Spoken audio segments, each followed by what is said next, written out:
Just got done working for the day, and I got sent this article by several of you guys. So I'm going to talk about it, but I want to get your perspective. What do you think is going to happen, the good, the bad? But leave them in the comment section down below, because it appears to be, I'm going to read this article and put it here, and then also put a link to the article in the description box so you could read it and think about it for yourself. Unions are coming to the gig economy. Gig workers, Uber and Lyft drivers in California. If it happens there, it might be able to happen somewhere else. How do you feel about that? Welcome back to Mr.BetonYou. I've talked about legislation or unions or no unions for the last several years now. Well, I'm not somebody that's completely in the now with the inner workings of these things. I still have an opinion about it. And I still hold true, or I still have the belief that if the majority of people could decide if they would have union representation that would then equal better pay, more benefits, and more of a collective, an overwhelming amount of gig drivers would want that. It wouldn't even be close, I think, in my opinion. Once again, I might be wrong, but I think we have to understand who's doing this kind of work, where people are doing it, how many people are doing it, and why people do it. Okay? And just because something is the way it is now doesn't mean it's okay. Let me read this article here for you guys, all right? This is from Politico, okay?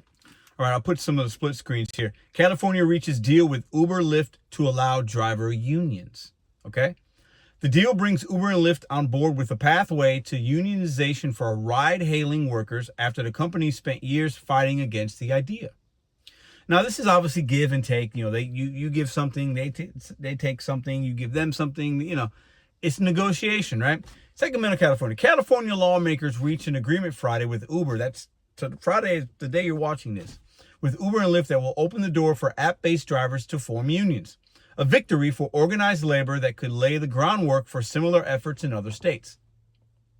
The word victory is being used. Now, listen, we got to understand what news.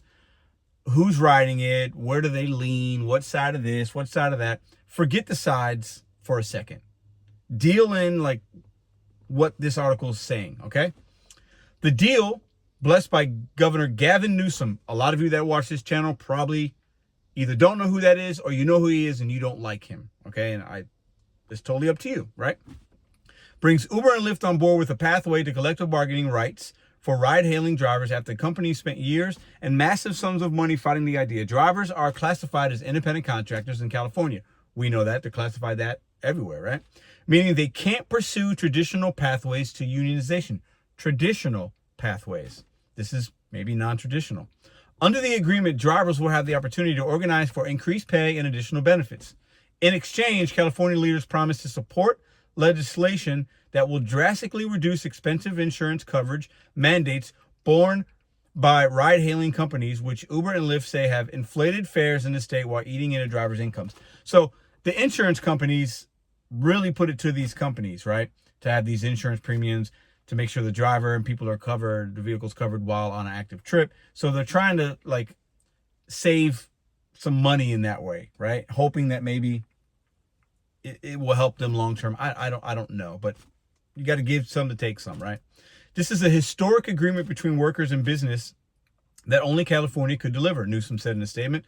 Labor and industry sat down together, worked through their differences, and found common ground that will empower hundreds of thousands of drivers while making rideshare more affordable for millions of Californians. So what they're saying, Uber and Lyft are saying, you know what? If we can get some leeway on this insurance stuff, the premiums, we don't have to charge the rideshare passengers, the customers, as much. And then obviously maybe the drivers then can unionize if they want to. Not saying you have to be a part of that, because some jobs you work, you don't have to join, you don't have to be a part of the union. So I'm thinking you could just be independent and do how you want, or you could form a union and fight for your rights. What's wrong with that? Right? I'm not sure why some people have an issue with that, but that's a whole nother topic for a whole nother day, right? Labor leaders from SEIU heralded the agreement as a historic win after a protracted campaign to secure bargaining rights for workers. This is about workers, right? You're a worker, I'm a worker. Some people want to have some kind of power and have their voice heard. Right now, we really don't have that, right? I'm not standing against these drivers. If they want to form a union, that's their right. We live in America. But we do have a lot of people that are like trying to push against that for other reasons, I believe. But I believe that's the very, very few. We have to remember who's doing this kind of work, okay? And if I'm doing this work, just because maybe I feel different about we should have a union or not have a union, doesn't mean that the next driver, because we're doing the same kind of work. If they want to fight for something that's better for them, do it. Please, by all means. We'll let the chips fall where they may. But I'll be damned if I'm going to align myself with some, listen, okay. Gig workers have been fighting, organizing, and advocating for years because for too long, the industry's giants have handed workers a raw deal. You do all the work and take all the risks while corporations make all the decisions and reap the lion's share of the rewards. Duh. It's interesting. We want to fight these big companies for certain things, but isn't the main thing we should be fighting for is just a bigger piece of the pie? Some would say, Pedro, you don't want that. You don't want that.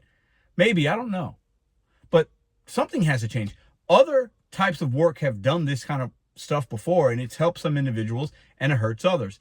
It is what it is. We're not going to be able to agree, and not everybody's going to get what they want, and not everybody's going to like it.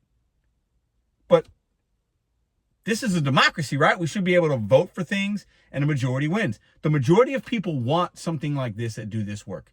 Full stop, period, 100 exclamation points. And I'm getting really sick and tired of people thinking that that's not true, because it is. That is true. We have to remember on YouTube, we are a very small group of individuals that have channels or this or that, and we talk for the extreme minority. And we think we know because we're in a room of 20 individuals. We don't. I don't. But what I can decipher, and the one thing I do know is, if you look at the numbers and the demographic of who does these apps, how long they do them, where they come from, I would bet my channel that if we took a vote today, the majority of people would want something like this. Just because some people don't like Prop 22 or it doesn't work for them, or doesn't mean that the majority, most people, they have it. They still have it. And most people that I've met hundreds of people, and they all see some benefits from it. So I guess all those 100 people are wrong. I never met one person in person that was like, I hate it. I can't stand it. They still do it. They see some benefits from it. This might be something similar. I don't know. This is a standalone thing. I think it's okay for workers in this country to be able to get together and have their voices heard. And there is power in numbers. And a lot of y'all don't want to believe that, but we play the hypocrisy game of, well, we want to rally together for this cause, but we look down on people that are rallying for something else that they believe in. It's very strange. The hypocrisy on both sides of this is laughable to me. It's really, really funny. It's interesting. Okay. The California Supreme Court subsequently rejected the SEIU challenge to Prop 22, but opened the door for lawmakers to pass future laws expanding labor rights for independent contractors. We need something. Forget about them showing me all the information. I don't want them to hide $1. It's actually irrelevant, and you will not make more money. We need some deactivation policy, but maybe some union people can do that. I don't know. But at the end of the day, we don't have any kind of rights and any kind of protections. And in every other major facility of work, the only way you can get that is by coming together. Now, I'm not saying you're going to see me on the corner holding some union sign. I'm not saying that. But I understand the people that are doing it. What I don't understand is the other side that are completely against it.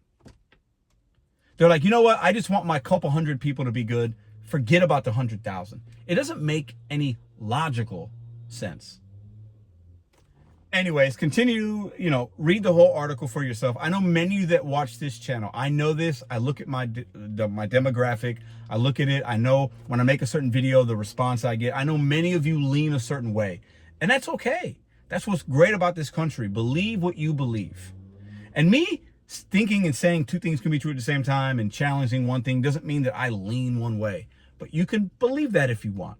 But at the end of the day, we have to understand the truth and the facts of who really does this work and why they do it and what will benefit the majority of individuals. We do that when we talk about other types of policies. This should be no different. That's just my opinion. I leave it up to you guys. I don't know everything. I don't want to know everything. But I do make these videos to give you information that's pertinent to the job you do. And then you guys can let me know what you think in the comment section down below. And at the end of the day, your vote matters. Writing your legislation, people, those things matter because you do have a voice. I use mine on YouTube to give you my opinions and to share information. You do with that what you may. Have a great weekend. Oh, and the irony is, it's Labor Day weekend. Think about what your great-grandfather fought for, your grandfather, your grandma. Think about the things that they fought for, the lines, the signs that they held for you to be able to have the things that you have in your life right now. I want you to really think about that this weekend.